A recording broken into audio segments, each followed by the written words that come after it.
Hey guys, welcome back to the channel. My name is Gregory. Today, we're going to be talking about some things that you can abuse to get an unfair advantage over your opponents in COD Mobile and ultimately win more gunfights because of this. So if you want to learn about these techniques and tricks that pro players are also using, make sure you stay tuned and let's get into this video. The first thing you can do is actually use iAim, which is an old aim training app that's still really underrated. Like, not a lot of players know about this, and all the players that I do know that actually use this app like on a weekly basis, if not even daily basis, are insane Call of Duty Mobile players. All of these players have godlike aim, and basically what this app is, I've talked about it in the past before in other videos where I give you guys like COD Mobile tips and tricks, but yeah, this app is nuts. It seems like every time I check it out, like I come check to see what the app is doing after a few months or whatever, and it's always got new features, it always has new modes, and basically what it does is it helps you train your aim. You sync up your sensitivity in this app to your Call of Duty Mobile sensitivity, and they're different like little practice modes where you can, like, you know, do different things with your aim to try to practice in different scenarios, and it's just constant practice. So you're getting your raw mechanics like for your aim, just you're learning a lot faster than if you were to just practice your aim in COD Mobile. So your muscle memory is like peak, you know, performance after using iAim for like, you know, 10-20 minutes. So yeah, just make sure you sync up your sensitivities. I'll leave a little thing on the screen so you guys can kind of see that. It says like CODM, and then you put the number for your sensitivity, and then there's actually different game modes in here. So like I'll just show one of them on the screens. This app is going to give you an advantage over somebody who doesn't even know this app exists, because they're training their aim just playing COD Mobile rank or maybe in the practice room or whatever, while you actually have this aim trainer app that's just super good for this kind of thing. The second way you can get an advantage over your opponent in COD Mobile is just having better movement than them. If you can outmaneuver them in fights, if you're taking a gunfight and you could be the harder target to hit, having better movements and knowing when to do certain movement techniques, that is just going to give you an advantage. Now, I'm going to briefly talk about some of these, you know, different bread and butter movement tactics that are still really effective that every player needs to know. So the first one, of course, is the drop shot. If you don't know the drop shot, I would recommend watching one of my videos on it. I'll link one of them up there where I talk about like how to drop shot. And it's basically just you hit your prone button. You want to have a specific button, like the actual prone button. You don't want to hold down the crouch. You want a dedicated prone button. You click that, and then as you're dropping, you scope in and shoot them. And of course, on their screen, you're proning, so unless they're already aiming at your feet, which if they were, they're probably not the best at aim anyways, but you know, they actually have to aim their gun down, which requires them to react a little bit more than just aiming at you, so it gives you a little bit of an advantage. Now, that's just one technique. There's also the slide shot technique, which is just you sliding around a corner instead of just normally walking around that corner. But if you could slide and aim at somebody at the right time and just, you know, sync it all up nice and smoothly, it's a lot more effective than you just peeking that corner and shooting them. If you could slide that corner, shoot them without your aim being interrupted in any way, then you're going to have an advantage just from that technique. Now, also there's like the slide jump technique, which is a little more difficult than the sliding one, but it's still all bread and butter. You need to know how to do this stuff, and it's not super complicated, you know what I mean? So yeah, you just slide, jump around a corner, and that's going to give you a little bit more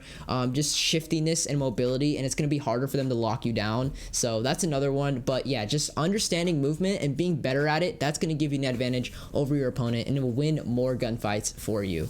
Okay, so the last thing I want to talk about, this is something that I think is really overlooked, and this is just sticking to one specific type of gun, or if you can't do that, at least one gun class, especially when you're trying to climb. So maybe you're just trying to push the legendary rank, but you're struggling a little bit, trying to carry some, you know, bad teams, or just you're just struggling in general or whatever.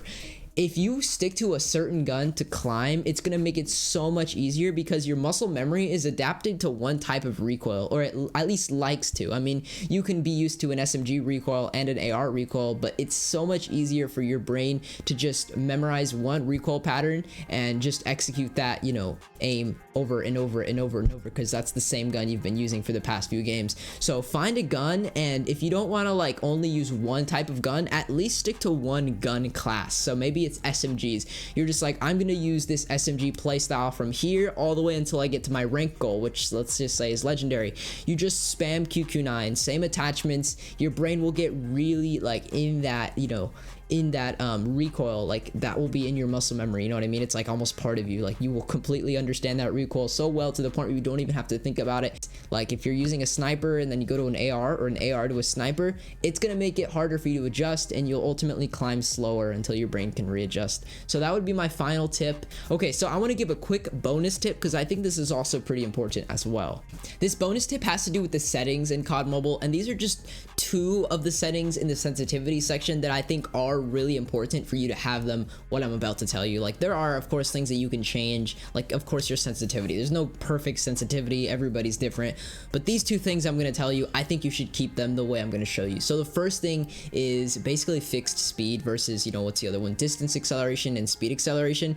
This is basically your aiming mode, or I think they call it like rotation mode. The reason fixed speed is the best over the other 2, distance and speed, fixed is just the most consistent. It's easier for your brain to kind of memorize because basically it doesn't matter the speed in which you swipe your finger across the screen, and it doesn't matter the distance. Like if you go from a long swipe to a short swipe, it's always going to move your character the same amount. The other 2 will actually move it differently depending on like how fast you swipe, or, you know, like I said, the distance. That is not consistent, and you don't want your brain getting used to that. That doesn't mean you can't be a good player using one of those 2 settings. It's just in long sessions where you want to be super consistent and climb, it's much better for you to adjust to fixed speed. So that's one of the settings, and the other one I would keep is gradually switch while ADSing. This is under the sensitivity switch. I would have this one over the other 2. Again, if you have the other 2, that doesn't mean you can't be a good player, but it's just easier with gradually switch while ADSing, and the reason for that is because it's a lot smoother, because obviously your ADS sensitivity is going to be different than your like non-ADS sensitivity. So if you're gradually easing those sensitivities into each other, like there's basically like a fade, then it's so much easier for you to aim as you're ADSing, rather than if it just like your sensitivity just jolts all of a sudden after you finish ADSing and it's a lot higher, or right before you ADS, like the second you click the button, like right as your gun starts to ADS, your sensitivity switches, like in that split second. It feels really weird and inconsistent. So I would recommend switching it to gradual, like the gradual switch. It's just a lot smoother and it feels a lot cleaner. So those are 2 settings recommendations I would use, and get used to those, and those are also going to help you win a lot more gunfights.